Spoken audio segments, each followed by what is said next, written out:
Hello everyone, welcome to my channel tips on mathematics. So class 12th NCERT math का जो है आज हम प्रश्नावली 1.2 पर डिस्कशन करेंगे। 1.2 पर, ठीक है ना, जिसका अध्याय नंबर 1 का 1.2 है, जो कि संबंध और फलन पर है। हमने प्रीवियस के लेक्चर में जो रिलेशंस है, यानी कि जो संबंध है, उसको हमने डिस्कशन कर लिया है। उसके जो है 1.1 एक्सरसाइज जो है हमने खत्म कर भी लिया है। तो आप लोगों से रिक्वेस्ट करूंगी, एक बार आप लोगों का रिलेशन नहीं पता है तो एक बार देख लीजिए उसको। उसके बाद जो है हम आज जो है फंक्शन स्टार्ट कर रहे हैं। इसमें आज जो है लेक्चर जो है हमारा वो इंट्रोडक्शन है। इसमें हम फंक्शन के बारे में पूरा A to Z सीखेंगे। फंक्शन के टाइप्स क्या होते हैं और फंक्शन एक्चुअल में क्या होता है। हम जो बार बार बोलते हैं कि फंक्शंस या फिर फलन, ये होता क्या है ना। तो ये चीज हमको थोड़ा सा जानने की जरूरत है। तो देखिए, सबसे पहले तो मैंने यहाँ पर थोड़ा डेफिनेशन लिख लिया आप लोगों के लिए। और फंक्शन जो फलन है वो क्या कह रहा है, देखिए, गणित में जब कोई राशि का मान किसी एक या अधिक राशियों के मान पर निर्भर करता है तो इस संकल्पना को व्यक्त करने के लिए फलन फंक्शन शब्द का प्रयोग किया जाता है। मतलब ये एक जनरली क्या है, एक वर्ड है। अब इसमें ये कहा है कि कोई भी एक राशि हो, ठीक है, कोई भी एक राशि का जो मान है वो एक या अधिक राशियों के मान पर निर्भर करता है। और राशि क्या हो गया, राशि में जैसे कोई वेरिएबल हो सकता है हमारा। जैसे मैंने यहां पर एक एग्जांपल लिया है, तो इसमें ये बता रखा है कि जो है y बराबर 3x है और x का जो मान है वो कह रखा है कि 1 से जो है बड़ी या बराबर है और 5 से छोटी है या बराबर है। अब देखिए, ये एक राशि है, y एक राशि है जो कि x पर निर्भर कर रहा है। यही चीज तो कहा था, कोई भी एक राशि है वो किसी एक या अधिक राशियों के मान पर निर्भर करता है। तो यहाँ एक y जो है एक राशि x है जिस पर निर्भर कर रहा है। निर्भर कैसे कर रहा है, चलिए देखते हैं। x का मान देखिए 1 2 3 4 5 हो सकता है। तो मैं अगर x का मान 1 रखता हूं तो आप लोग देख सकते हो y का मान कितना, यहाँ पर 1 रखूंगा तो 3 आ जाएगा। ऐसे ही मैं x का मान जो है 2 रखूंगा, क्योंकि 2 रख सकता हूँ, 5 तक रख सकता हूँ, तो y का मान कितना आ जाएगा, 6 आ जाएगा। ऐसे ही मैं x का मान अगर 3 रखता हूँ तो y का मान 9 आ जाएगा। ऐसे ही मैं x का मान अगर 4 रखता हूँ तो y का मान मेरे पास कितना आ जाएगा, 12 आ जाएगा। ऐसे x का मान में अगर 5 रखता हूँ तो y का मान हमारे पास कितना आ जाएगा, 15 आ जाएगा। तो आप लोग देख रहे हो कि जो y का मान है वो किस पर निर्भर कर रहा है, x पर निर्भर कर रहा है। कैसे, देखिए, हम x का अलग अलग मान रखते जाएंगे तो y का अलग अलग मान हमारा आता रहेगा।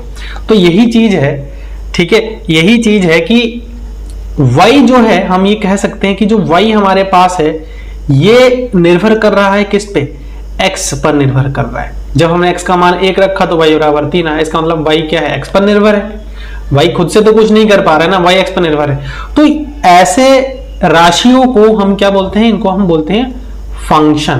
क्या बोलते हैं, फंक्शन। तो हम इसको क्या बोल सकते हैं कि ये एक जो है x का फंक्शन है। कैसा फंक्शन है, इसको हम f से दिखाते हैं, fx। जनरली आप लोगों ने ये क्लास 10th 9th में पढ़ रखा है फंक्शंस के बारे में, है ना। तो इसको हम क्या बोल सकते हैं कि जो है y बराबर 3x फंक्शन x का फंक्शन है ना, x का फलन है या फिर फंक्शन है, जो भी आप कहना चाहें, फलन है। अच्छा, उसके बाद देखिए, फंक्शन को दिखाने के लिए इसका नोटेशन क्या है वो मैं थोड़ा सा आप लोगों को समझाने की कोशिश किया है। ये x का मान है और इधर हमने क्या लिया है, y का मान है। तो हम एक चीज नोटिस कर रहे हैं कि जब भी हम x का मान 1 लिए हैं तो y का मान हमारे पास कितना आया है, 3 आया है। ऐसे 2 लेने पर कितना आया, 6 आया है। ऐसे 3 लेने पर कितना आया, 9 आया है। 4 लेने पर कितना आया, 12। 5 लेने पर कितना आया, 15 आया। तो हम x के अलग अलग मान का अगर हम देखें तो y के अलग अलग मान हमारा मिल रहा है, ठीक है, y का अलग अलग मान हमारा मिल रहा है।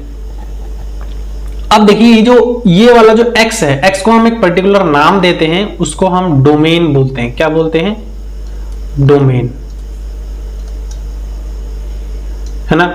और डोमेन या फिर हम इसको प्रांत, क्या बोलते हैं, प्रांत भी बोल सकते हैं हिंदी में। और y का जो है इस ये जो डब्बा मैंने बनाया है, इस डब्बे को हम जो है कोडोमेन बोलते हैं, कोडोमेन। कोडोमेन, या फिर हम इसको क्या कह सकते हैं, सह प्रांत, सह प्रांत, है ना। इसमें अभी एक परिसर भी आएगा, उसके बारे में मैं आप लोगों से आगे डिस्कशन करूंगा, है ना, आगे डिस्कशन करूंगा। तो देखिए जो फंक्शन है इसको हम बोलते हैं फंक्शन फलन। फलन का जो है एक मैपिंग हो रहा है। मैपिंग का मतलब क्या है, फलन। देखिए फलन, इसको हम ऐसे दिखाएंगे, फलन f जो है वो x से y में जा रहा है ना। तो ये हमारा फंक्शन को या फिर फलन को प्रदर्शित करने का तरीका है। सिंपली हम इसको ऐसे प्रदर्शित कर सकते हैं कि f जो है x से y में जा रहा है ना। इसका मतलब x का अलग अलग मान पर y का अलग अलग मान हमारा आ रहा है। तो आई थिंक आप लोगों को जो फलन है ये आपको समझ में आ गया है कि फलन हमारा क्या होता है। अब चलते हैं हम फलन के प्रकार पर, कि फलन हमारे कितने प्रकार के होते हैं, है ना। फलन इन जनरली हमें समझने की जरूरत थी, तो हमने वो बता दिया है। अब फलनों के प्रकार पर बात करेंगे, जो कि बहुत इंपॉर्टेंट है इस चैप्टर में। इसी के बारे में जो है पूरा आप लोगों को बताया गया है ना। तो फलन के प्रकार पर हम जो है बात करेंगे। तो फलन के प्रकार देखिए, सबसे पहला इसमें ये जो है ना, मैंने एनसीईआरटी से ही लिया है आप लोगों के लिए, ताकि आप लोगों को बेहतर समझ में आए। क्योंकि एनसीईआरटी में जो डेफिनेशन दिया हुआ है, जो समझने का उसमें लिखा हुआ है, वो बहुत अच्छा लैंग्वेज लिखा हुआ है, तो मैंने वही से यूज़ किया है ये। तो आप लोग देख सकते हो, बाकी आप लोगों का बुक होगा तो पता लग ही जाएगा। देखिए परिभाषा 5 ये आप लोगों का दिया हुआ है, ठीक है। ये परिभाषा 5 क्या कह रहा है, देखिए एक फलन f x से y एकाकी अथवा एकैक फलन कहलाता है।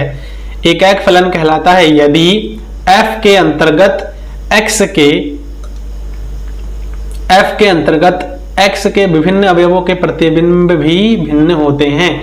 अब जैसे अभी यहाँ पर मैंने एग्जांपल लिया था, इसमें मैंने आप लोगों को दिखाया था कि जो x है उसके अलग अलग वैल्यू के लिए y का अलग अलग मान आ रहा है, अलग अलग मान आ रहा। तो इसको हम क्या बोलते हैं, प्रतिबिंब बोलते हैं। जैसे कि मान लीजिए कोई अवयव यहाँ है, कोई अवयव यहाँ है और कोई अवयव यहाँ है, इस प्रकार से, तो ये इसका प्रतिबिंब हो जाएगा, ये इसका प्रतिबिंब हो जाएगा, ये इसका प्रतिबिंब हो जाएगा। ऐसे हम बोल सकते हैं, है ना, ऐसे हम बोल सकते हैं। तो यहां पर देखिए क्या कह रहा है कि एक फलन f x से y एकैक या फिर एकाकी फलन कहलाता है यदि f के अंतर्गत मतलब ये जो मैपिंग हो रहा है f x से y में, इस f के अंतर्गत ये कह रहा है x के भिन्न अवयवों के प्रतिबिंब भी भिन्न होते हैं। अब यहां पर एक कंक्लूजन निकल के आया है, क्या, कि एकाकी या फिर एकैक, मैं यहां पर लिख देता हूं, एकाकी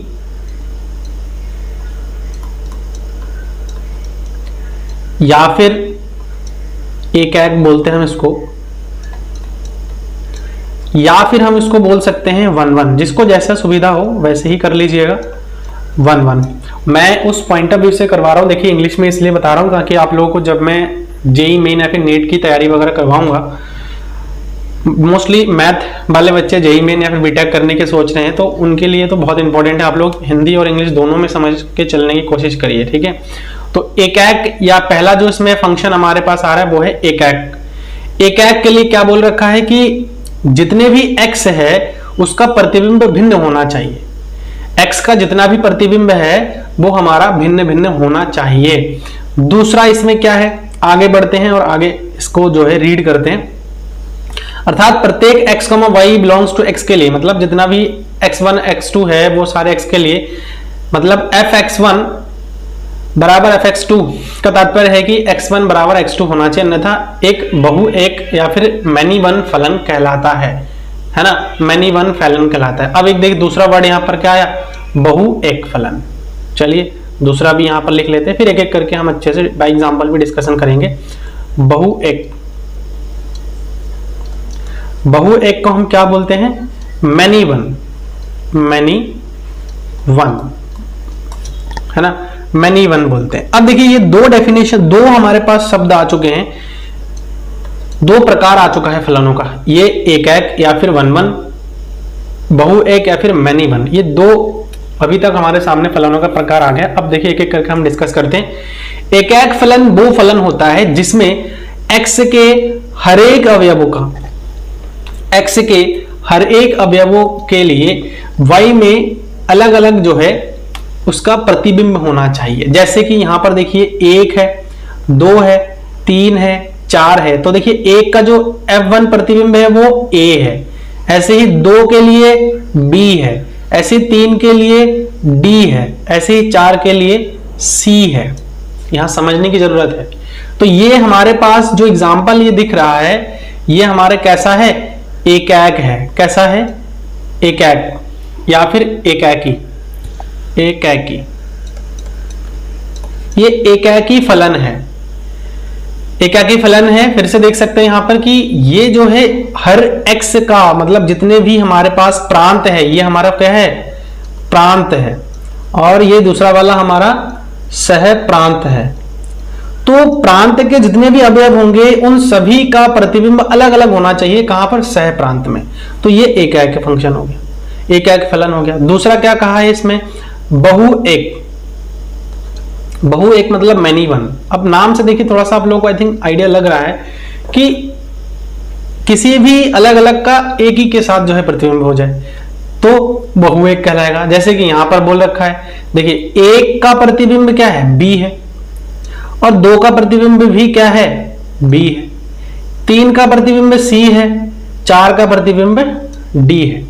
तो इसको हम क्या बोलेंगे, बहु एक। तो देखिए बहु एक का मतलब क्या है, एक या एक से अधिक अवयवों का प्रतिबिंब सह प्रांत में एक ही होना चाहिए। अगर एक है तो उस कंडीशन में उस फलन को हम क्या बोलेंगे, बहु एक बोलेंगे। ठीक है, बहु एक। ये चीज है, बहुत सरल है, इसको समझना है आप लोगों को, डायग्राम के माध्यम से भी समझ सकते हैं, है ना। तो एकैकी फलन समझ में आ गया। अब देखिए यहां पर एक लाइन बता रखा है, एकैकी फलन को हम जो है अगर प्रूफ करना चाहे तो एकैकी फलन को हम प्रूफ करने के लिए जो है मैथमेटिकली हम कैसे प्रूफ कर सकते हैं। तो चलिए यहां पर मैं आप लोगों को बता देता हूं कि एकैकी फलन को प्रूफ करने के लिए याद रखना आप लोग ये चीज, देखिए अगर फलन x1 बराबर फलन x2 हुआ तो उस कंडीशन में x1 जो है x2 के बराबर होना चाहिए। ये चीज आप लोग याद जरूर रखना, ठीक है। ये एक मोस्ट इंपॉर्टेंट बात है जो कि यहां पर बता रखा था परिभाषा में। तो मैंने आप लोगों को ये एकैकी प्रूफ अगर करना है, एकैकी अगर आपको प्रूफ करना है तो आपको ये चीज याद रखना है। ये मोस्ट इंपॉर्टेंट नोट आप समझ लीजिए, यहां पर बहुत ही एक्सपेंड करके बता रखा है, इसलिए मैं यहां पर आप लोगों को एक्सप्लेन नहीं किया है, यहां पर मैंने आप लोगों को बता दिया है। चलिए अगला जो है प्रकार देखते हैं, अगला टाइप देखते हैं फलनों का। अब परिभाषा 6 पर बात करते हैं। परिभाषा 6 क्या कह रहा है, देखिए परिभाषा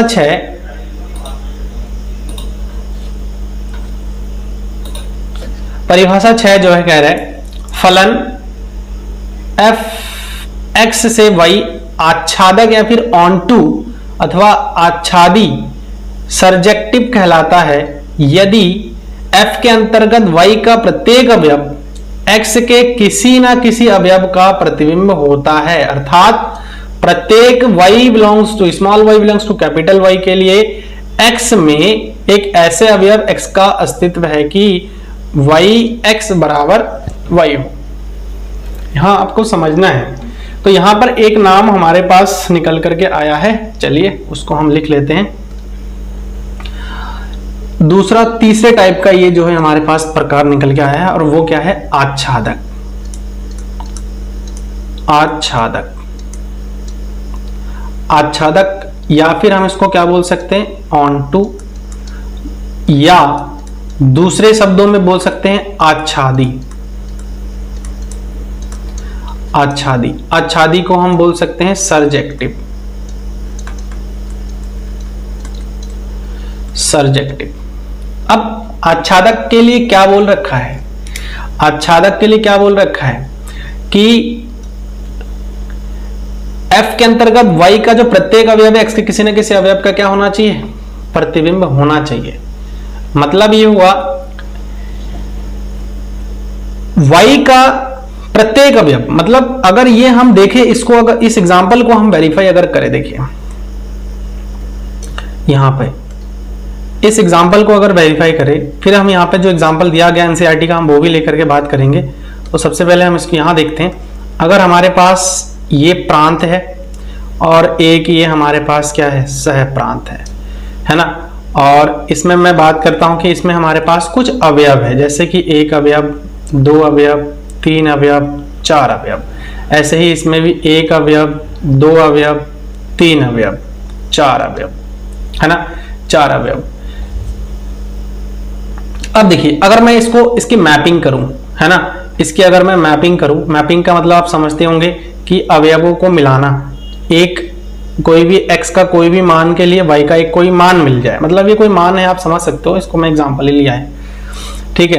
फिर इसके लिए इसके साथ आ रहा है ये, फिर इसका इसके साथ मिल जा रहा है ना।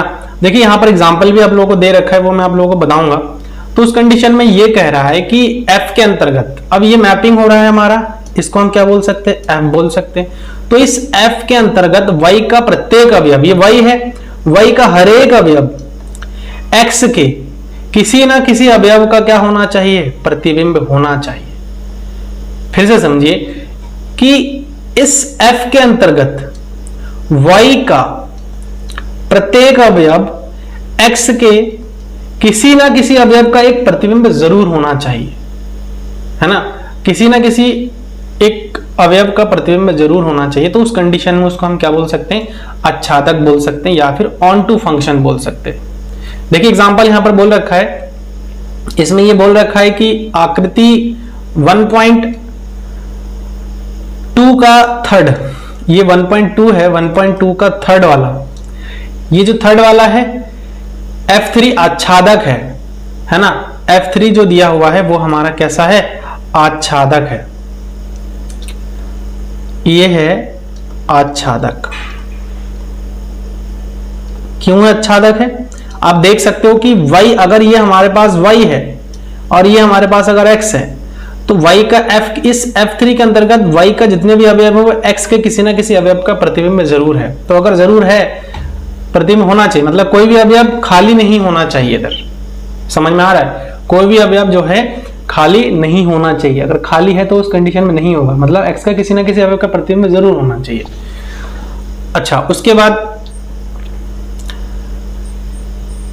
F3 आच्छादक आकृति 1.2 के 1 में फलन F1 आच्छादक नहीं है, क्योंकि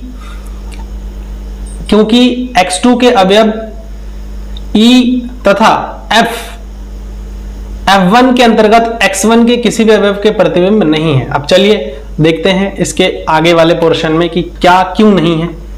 जो ये बात बोल रखा है उस के तरफ से अगर मैं देखूं तो क्यों जो है नहीं होगा वो हम देखते हैं। देखिए यहां पर, देखिए इस एग्जाम्पल में देखिए y के कुछ अवयव देखिए यहां पर खाली है, जैसे E और F यहां पर खाली है। मैंने अभी क्या बोला था कि y के जितने भी अवयव होंगे, यानी कि सह प्रांत के जितने भी अवयव होंगे वो x के किसी ना किसी अवयव का प्रतिबिंब जरूर होना चाहिए। तो A B C D तो है x के किसी ना किसी अवयव का प्रतिबिंब, लेकिन E और F जो है x के किसी अवयव का प्रतिबिंब नहीं है, इसीलिए जो है ये हमारा आच्छादक फलन नहीं होगा। यही लाइन जो है वहां पर आप लोगों को बता रखा है ना, यही लाइन जो है आप लोगों को यहां पर बता रखा है कि x के किसी न किसी आकृति, अर्थात इसमें जो है आकृति 1.2 थर्ड में फलन F3 आच्छादक है तथा आकृति 1.21 में इस वाले में F1 आच्छादक नहीं है, क्योंकि x2 के अवयव E तथा F के अंतर्गत x1 की किसी भी अवयव के प्रतिबिंब नहीं है, ये किसी के अवयव के प्रतिबिंब नहीं है, इसीलिए जो है ये हमारा आच्छादक नहीं होगा। समझ में आ गया, समझ में आ गया। तो जैसे कि मैंने यहां पर ड्रॉ किया, ये एक आच्छादक फलन हो जाएगा। क्यों, क्योंकि देखिए y का प्रत्येक अवयव x के किसी न किसी अवयव के हमारा क्या है, प्रतिबिंब है। आई थिंक आप लोगों को ये वाला डेफिनेशन भी समझ में आ गया है। इसमें थोड़ा सा और बात करनी है, और वो क्या है एक नोट आप लोग समझ लीजिए, जैसे हमने एकाकी फलन के लिए देखा था वैसे आच्छादक के लिए लिख लीजिएगा। आच्छादक के लिए हम क्या करते हैं, देखिए ये कह रहा है कि y बिलोंग्स टू, प्रत्येक y बिलोंग्स टू x के लिए, मतलब जितने भी प्रकार के जितने भी y होंगे वो अगर y में है, कैपिटल Y में, y का मतलब इसके अंदर जितने भी अवयव होंगे के लिए x में एक ऐसे अवयव x का अस्तित्व है कि हमेशा के लिए ध्यान रखना कि जो fx है वो हमारा y के बराबर होना चाहिए। क्या होना चाहिए, जो fx है वो y के बराबर होना चाहिए, और ये हमारा आच्छादक का कंडीशन है। किसका कंडीशन है, आच्छादक फलन का कंडीशन है। ठीक है, अब चलिए आगे बढ़ते हैं। आई थिंक आप लोगों को समझ में आ गया है, क्योंकि इसके एग्जांपल भी हम देखेंगे, ऐसा नहीं है। एनसीईआरटी एग्जांपल बहुत अच्छे अच्छे एग्जांपल दिए हुए हैं, तो उस पर भी हम चर्चा करेंगे। अब देखिए यहाँ पर एक नोट है, इंपॉर्टेंट नोट है। इंपॉर्टेंट नोट क्या है, चलिए मैं आप लोगों को बता देता हूं। नोट कुछ ऐसा है कि एक फलन f(x) से y एक आच्छादक फलन है यदि और केवल यदि f का परिसर y के बराबर हो जाए। क्या बात बोल रखा है, देखिए ये चीज बहुत इंपॉर्टेंट है। ये एक ऐसा नोट है कि इसके हेल्प से आप जो है छोटे से छोटे या फिर बड़े से बड़े क्वेश्चन को इजीली विद इन 1 सेकंड में आप लोग जो है सॉल्व कर सकते हो। तो देखिए इसमें बोल के रखा है, अब यहाँ पर थोड़ा सा आप लोग को ड्रॉ करके दिखाना पड़ेगा। यहाँ पर एक वर्ड आया है आपका, सॉरी यहाँ पर एक शब्द आया है आपका, और वो क्या है, परिसर या फिर रेंज। रेंज क्या होता है आप लोग यहाँ समझ लीजिए पहले। जैसे कि ये हमारे पास प्रांत हो गया या फिर डोमेन, और ये हमारे पास एक हो गया है कोडोमेन। थोड़ा सा टेढ़ा बन रहा है, कोई दिक्कत नहीं है, समझ लीजिए आप लोग।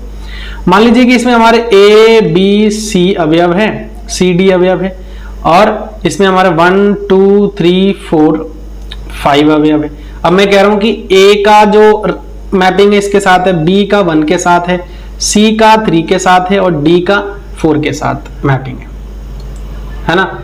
ये अब ये तो हमारे पास है क्या, अगर ये x है तो इसको हम क्या बोलेंगे, प्रांत बोलेंगे। क्या बोलेंगे, प्रांत या फिर डोमेन। और ये अगर y है तो इसको हम क्या बोलेंगे, सह प्रांत।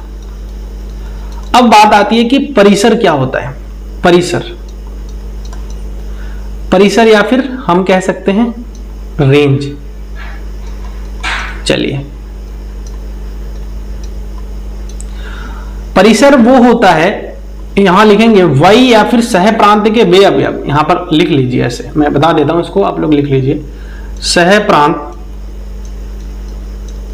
या फिर कोडोमेन के वे अवयव जो प्रांत या फिर डोमेन के किसी अवयव का प्रतिबिंब है। प्रतिबिंब है मतलब ये हुआ कि जैसे अगर मैं इस प्रांत की बात करूं, अगर इस एग्जाम्पल की प्रांत की बात करूं, तो प्रांत इसमें क्या क्या हो जाएगा, प्रांत इसमें क्या क्या हो जाएगा, प्रांत या फिर रेंज। प्रांत इसमें देखिए 1, उसके बाद 3 और उसके बाद 4, 1 3 और 4, ये इसका रेंज हो जाएगा, ये प्रांत हो जाएगा। 2 और 5 क्यों नहीं लिया है, क्योंकि 2 जो है x के किसी भी अवयव का प्रतिबिंब नहीं है, ऐसे ही 5 भी x के किसी भी अवयव का प्रतिबिंब नहीं है, इसीलिए हमने इसको प्रांत में नहीं रखा है। तो आई थिंक आप लोग को प्रांत समझ में आ गया है।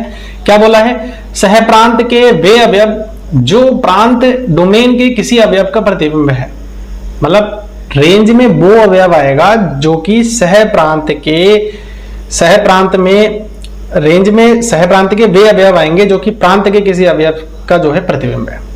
ठीक है, ये चीज यहां पर थोड़ा समझने का था, तो मैंने आप लोगों को बता दिया है। अब देखिए अगला जो इसमें परिभाषा है वो देख लेते हैं जल्दी से। क्या बोल रखा है इसमें, परिभाषा 7, f फलन f(x) से y एक एकाकी तथा आच्छादक 1 1 एंड ऑन टू अथवा एकाकी आच्छादी या फिर बाइजेक्टिव फलन कहलाता है यदि एफ एकाकी तथा आच्छादक दोनों ही होता है। बहुत ही इजी है ये डेफिनेशन भी, जो कि हमने प्रीवियस के 2 डेफिनेशन में समझ लिया है। एक एकाकी, इसको समझने के लिए आपको एक एकाकी की जरूरत पड़ेगी और दूसरी आपको आच्छादक फलन समझने की जरूरत पड़ेगी, है ना। आच्छादक फलन को समझने की जरूरत पड़ेगी। तो एकाकी आच्छादक दोनों, इसमें एक नाम समझ में हमें आया है, चौथा वाला, ठीक है। पहला हमने 3 टाइप डिस्कस कर लिया है, 3 टाइप डिस्कस कर लिया। अब ये चौथा टाइप में डिस्कस करने जा रहा हूं, जो कि है एकाकी आच्छादी, है ना। नाम क्या है? एकाकी आच्छादी। एकाकी से 1-1 और आच्छादी से ऑन-टू। तो इस टाइप के फंक्शन को हम क्या बोलेंगे? 1-1 एंड ऑन-टू। ये कैसा फंक्शन होगा? जब कोई भी फंक्शन एकाकी और आच्छादी दोनों एक साथ हो जाए तो उसको एकाकी आच्छादी बोलेंगे। अब इस चौथे एग्जाम्पल में आप लोगों को इसके बारे में बता रखा है कि देखिए, अगर मैं देखूं इस एग्जाम्पल को तो थोड़े टाइम के लिए आप लोग समझने की कोशिश करिए। अगर मैं इस एग्जाम्पल को देखूं तो ये देखिए एकाकी है या नहीं है। एकाकी के लिए मैंने क्या बताया था? एकाकी के लिए मैंने क्या बताया था कि x के जितने भी अवयव है उन सभी अवयवों का जो प्रतिबिंब है y में भिन्न भिन्न होना चाहिए, है ना। तो देखिए 1 का जो हमारे पास प्रतिबिंब है b है, 2 का जो प्रतिबिंब है वो c है, ऐसे 3 का जो प्रतिबिंब है वो a है और 4 का जो प्रतिबिंब है वो क्या है? d है। इसका मतलब क्या है? x के प्रत्येक अवयव का, अगर इसको मैं x बोलूं, x1 ना बोल करके इसको मैं अगर x बोलूं और इसको मैं अगर x4 ना बोल करके y बोलूं, तो इसके जितने भी अवयव हैं उनका जो प्रतिबिंब है वो y में अलग अलग है। इसका मतलब ये एकाकी हो जाएगा। क्लियर है? दूसरी बात, आच्छादक के लिए क्या बताया था? आच्छादक या फिर आच्छादी, आच्छादक के लिए क्या बताया था कि y का जितने भी अवयव है वो x के किसी ना किसी अवयव का जो है प्रतिबिंब होना चाहिए। मतलब y में कोई भी अवयव खाली ना होना, या फिर हम ये कह सकते हैं कि जो इसका रेंज है वो y के बराबर होना चाहिए, इस y के अवयव के बराबर होना चाहिए। तो रेंज देखिए, या फिर हम यहां पर कह सकते हैं, देख सकते हैं कि y का कोई भी अवयव देखिए खाली भी नहीं है, इसके साथ ये मैप्ड है, 2 के साथ ये, 3 के साथ ये, 4 के साथ ये वाला, तो कोई भी अवयव खाली तो नहीं है। और मैं अगर इसके रेंज की बात करूं, अगर मैं इसके रेंज की बात करूं तो रेंज क्या है?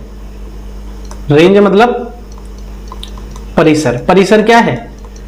परिसर क्या है? देखिए ए बी सी डी। क्यों परिसर को मैंने क्या बोला था कि x के किसी न किसी अवयव का प्रतिबिंब जरूर होना चाहिए, ए बी सी डी। तो ए बी सी डी ये किसके बराबर आ गया? y के बराबर आ गया। तो जब ये कंडीशन फुलफिल हो जाता है तो उस कंडीशन में जो रेंज है वो अगर y के बराबर आ गया तो उस कंडीशन में वो हमारा आच्छादक जरूर होगा। ये चीज तो मैंने बता रखा है आप लोगों को। तो जब दोनों ही कंडीशन साथ में सेटिस्फाई कर जाए तो उसको हम एकाकी आच्छादक फलन बोलते हैं या फिर 1-1 ऑन-टू फंक्शन बोलते हैं। तो आई थिंक आप लोगों को जो है जितने भी प्रकार के फंक्शंस है वो आप लोगों को समझ में आ गया है। एक बार थोड़ा सा जल्दी से रिकॉल कर लेते हैं कि क्या क्या फंक्शन हमने पढ़ा है। तो सबसे पहला फंक्शन हमने क्या पढ़ा है? सबसे पहला फंक्शन हमने क्या पढ़ा है? पहला वाला हमने पढ़ा है एकाकी, एकाकी या फिर 1-1। दूसरा हमने क्या पढ़ा है? आच्छादी या फिर आच्छादक, है ना। आच्छादक को हमने क्या बोला है? ऑन-टू। ठीक है, आच्छादक को हमने क्या बोला है? ऑन-टू बोला है। उसके बाद दूसरा हमने ये जो है तीसरा वाला हमने पढ़ा था आच्छादक, है ना। दूसरा वाला हमने क्या पढ़ा था? बहु एकक, मैनी वन। ठीक है, चौथा वाला अभी हमने जस्ट क्या पढ़ा है?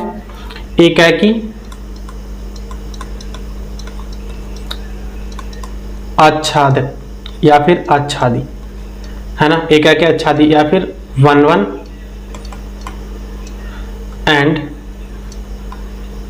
ऑन टू, ये दोनों ही एक साथ हो जाए। तो ये जो 4 प्रकार के हमने फलनों के बारे में पढ़ा है, ये बहुत इंपॉर्टेंट है, और इन्हीं का पूरा खेल जो है आप लोगों का किसमें है, किसमें है, इस पूरे एक्सरसाइज नंबर 1.2 में है। ठीक है, अब चलिए कुछ एनसीईआरटी एग्जाम्पल लेते हैं और उसके हेल्प से समझने की कोशिश करते हैं। ठीक है, तो देखिए एग्जाम्पल नंबर 7 है, एनसीईआरटी का ही है। अब इसको, ये थोड़ा सा बाय लैंग्वेज है, तो लैंग्वेज को समझना है हमें। ठीक है ना, क्या बोल रखा है, देखिए उदाहरण नंबर 7 एग्जाम एनसीईआरटी बुक में आपको मिल जाएगा। मान लीजिए कक्षा 10 के सभी 50 विद्यार्थियों का समुच्चय ए है। मतलब ये जो ए एक समुच्चय दिया हुआ है, ये आपके कक्षा 10 के 50 विद्यार्थियों का समुच्चय। ए क्या है, ए 10th का 50 विद्यार्थी है, स्टूडेंट्स है ना। और कह रहे कि जो ए है, जो एफ है, जो फंक्शन है, वो ए से एन में मैपिंग हो रहा है। एन हमारे पास ये प्राकृतिक संख्या है, कैसा है, प्राकृत संख्या, कंफ्यूज नहीं होना है। और जो फंक्शन है एफ एक्स, जो फंक्शन एफ एक्स है, वो क्या बोल रखा है, जो फंक्शन एफ एक्स है वो क्या बोल रखा है, विद्यार्थी एक्स का रोल नंबर, एक्स का रोल नंबर द्वारा परिभाषित एक फलन है। तो सिद्ध कीजिए कि एफ एकाकी है किंतु आच्छादक नहीं है। अब यहां पर आप लोगों को एक कॉमन सेंस लगाना है। अब मान लीजिए हमारे पास वही 2 कंडीशन है, एक प्रांत और एक सहप्रांत, एक डोमेन और एक कोडोमेन। तो x के लिए जो बोल रखा है ना, इसमें हमारे पास 50 विद्यार्थी है, 1 2 3 ऐसे ही 50 विद्यार्थी है। अब उन 50 विद्यार्थियों का, अगर मैं पहला विद्यार्थी की बात करूं, है ना, विद्यार्थी, चलो इसको थोड़ा सा और दूसरे वे में समझने की कोशिश करते हैं।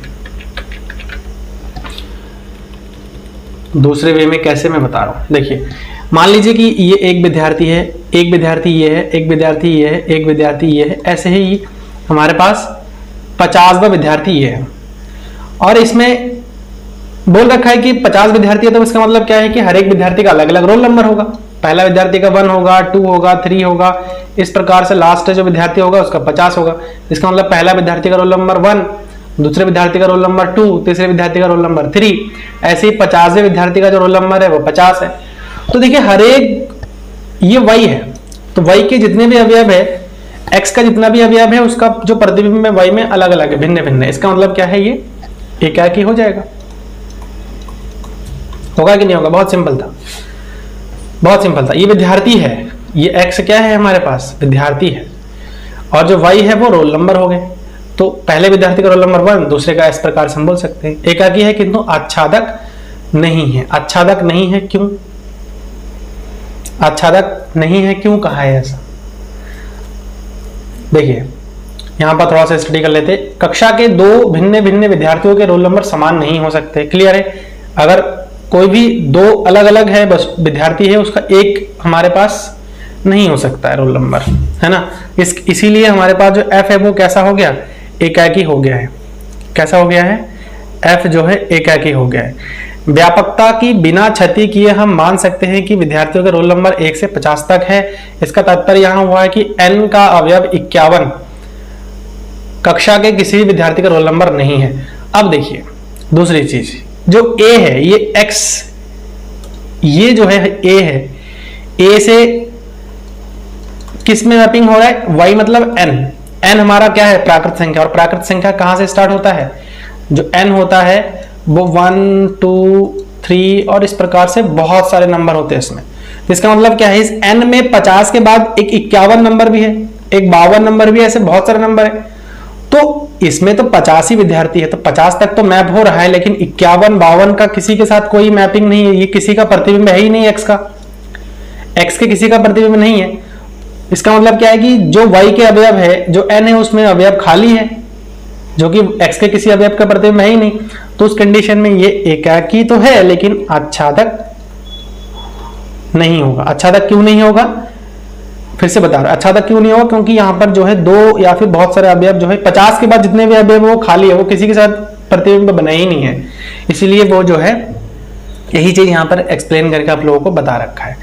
ठीक है, तो चलिए अगला क्वेश्चन बात करते हैं 8वां नंबर में। 8वां नंबर में क्या कहा है कि सिद्ध कीजिए कि एक फलन आपका fx, एक फलन जो कि 2x के बराबर दे रखा है और f n से n में, फिर से यहां पर ध्यान रखना, f जो मैप हो रहा है वो n से n में मैप हो रहा है, मतलब नेचुरल नंबर से नेचुरल नंबर में। ये बहुत इंपॉर्टेंट है, आपको ये नंबर्स के बारे में जानकारी होना चाहिए, नंबर्स के बारे में आपको जानकारी होना चाहिए। तो ये भी n है और ये भी हमारे पास n है, इसमें भी 1 2 3 और इस प्रकार से बहुत सारे, इसमें भी 1 2 3 और ऐसे बहुत सारे नंबर इसमें आएंगे, क्योंकि नेचुरल नंबर है, प्राकृत संख्या है। तो इसमें बोल रखा है कि एकाकी है किंतु आच्छादक नहीं है, ये हमको सिद्ध करके बताना है। तो अभी मैंने आप लोगों को एक जो है कंडीशन बताया था, क्या हम वो कंडीशन बता सकते हैं इसमें? देखो f(x1) बराबर f(x2) अगर है तो मैंने ये बताया था कि अगर f(x1) बराबर f(x2) है तो x1 बराबर x2 होना चाहिए। तो f(x1) का मतलब क्या है 2x1, क्योंकि फंक्शन हमारे पास 2x दे रखा है, बराबर 2x2, 2 से 2 हट गया तो x1 जो है x2 के बराबर हो जाएगा। इसका मतलब क्या है, एकाकी है, अतः हम यहां पे लिख सकते हैं f एकाकी है ना, f एकाकी है। दूसरा, आच्छादक के लिए क्या बोल रखा था, आच्छादक के लिए, ये एकाकी के लिए हो रहा है। आच्छादक के लिए क्या बताया गया था, आच्छादक के लिए यह बताया गया था कि जो रेंज है वो y के बराबर हो जाने चाहिए, मतलब जो हमारे पास फंक्शन है वो y के बराबर हो जानी चाहिए। तो चलिए कैसे y के बराबर हो जाएगा, देखिए हम यहाँ पर इसको थोड़ा सा अप कर लेते हैं, f y/2 अगर हम कर दे, देखो यहाँ पर क्या है, fx बराबर क्या है 2x है, 2x है ये, तो x का मान y/2 रख सकते हैं हम। तो y/2 अगर रखते हैं तो देखिए 2x का मान हमारे पास कितना है y/2 आ गया, जो कि y के इक्वल आ गया। तो हम ये कह सकते हैं था f आच्छादक है। आप कोई भी वैल्यू रख करके देखो, आप x का कोई भी मान रख करके देखो, वो y के कोई ना कोई अवयव के साथ जरूर जो है मैप्ड होगा, है ना, y के किसी ना किसी अवयव के साथ मैप्ड जरूर होगा। तो सॉरी, यहाँ पर थोड़ा सा मिस्टेक हो रहा है, यहाँ पर देखिए इसको हम बना करके एक बार देख सकते हैं, आच्छादक नहीं होगा, सॉरी यहाँ पर इसको ऐसे कर लीजिए, आच्छादक नहीं है, ठीक है ना, ये आएगा ही नहीं, y के इक्वल आएगा नहीं। क्यों नहीं आएगा, y के इक्वल नहीं आएगा, क्यों नहीं आएगा, देखिए इसमें क्या है 1 2 3 4 ऐसा ना, ऐसे बहुत सारे अवयव है, और दूसरे में भी हमारा क्योंकि n से n में मैपिंग हो रहा है 1 2 3 4 और बहुत सारे है। अगर देखिए मैं जनरल लेके आप लोगों को समझा रहा हूं, अगर x का मान मैं 1 रखता हूं यहां से, तो 1 का y का मान 2 आएगा, ऐसे में 2 रखूंगा, ऐसे में 2 रखूंगा तो y का मान कितना आएगा 4 आएगा, ऐसे में 3 रखूंगा 6 आएगा, है ना। तो ये बीच बीच में से जो अवयव ये खाली हो जा रहा है, इसका तो x में कोई x का कोई प्रतिबिंब बन ही नहीं रहा है ना, ये खाली है, इसका मतलब क्या है कि आच्छादक नहीं होगा। तो इसीलिए यहाँ पर थोड़ा सा आप लोगों को समझने की जरूरत है ना, समझने की यहाँ पर आप लोगों को जरूरत है। कोई भी अवयव खाली नहीं होना चाहिए, अगर खाली है तो आच्छादक नहीं होगा, है ना। तो यही चीज इसमें हमें बताने थे। आई थिंक आप लोगों को क्लियर हो गया है, ठीक है, आई थिंक आप लोगों को क्लियर हो गया है। अब देखिए एग्जाम्पल नंबर 9,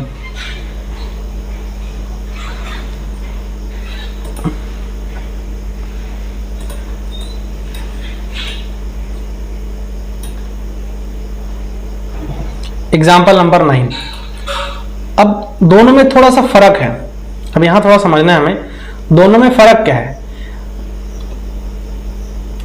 सेम एग्जांपल है, यहां पर भी फंक्शन जो है 2x दे रखा है, लेकिन जो मैपिंग है वो r से r में हो रहा है, वास्तविक संख्या से वास्तविक संख्या। r ऐसा नंबर होता है जिसमें सारे के सारे नंबर होते हैं, है ना। अब यहां पर भी वही चीज है कि अगर f एकाकी के लिए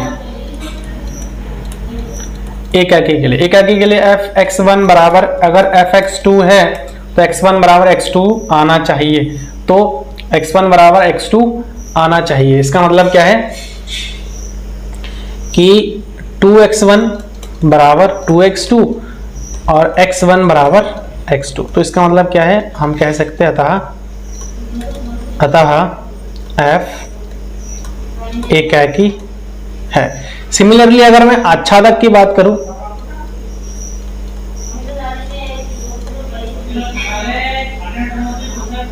आच्छादक की मैं अगर बात करूं तो वही जो हमारे पास फंक्शन fx है वो हमारे पास क्या दिया है, 2x दे रखा है जो कि y।